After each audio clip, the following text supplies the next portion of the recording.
generator আমার কারেন্টের অভাবে আমার বাইরে 3 ইনজেকশন দিতে পারে না আমার বাইরে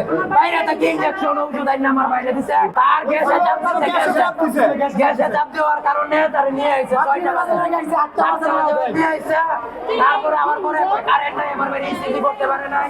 ইনজেকশন করতে পারে নাই অপারেশন পর্যন্ত করতে পারে না শুধু ওরা বলে যে মাই মেশিন হয়ে যান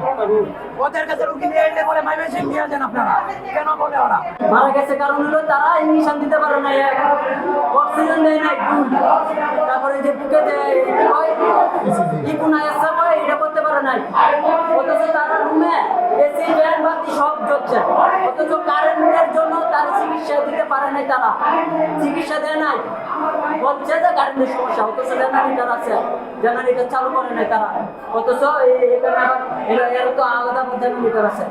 এরা এসি বাতাস খেয়েছে ফ্যানের বাতাস খেয়েছে লাইট জ্বলছে এখন কারেন্ট নাই কতক্ষণ ধরে দিলে কারেন্ট নাই 1 ঘন্টা ধরে এটাও একটা সিন্ডিকেট এটাও তারা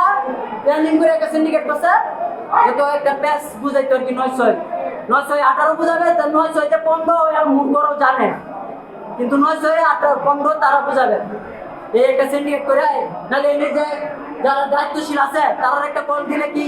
এত বড় ঝামেলা হয়েছে একটা ফোন দিলে কি ওদের কি কারণ আসবে না আসবে তারা ফোন দেয় নাই কোন তার মানে তারা একটা সিন্ডিকেট করতে চাইছে এখানে আপনারা দেখেন রুগীরা দেখেন সুস্থ স্বাভাবিক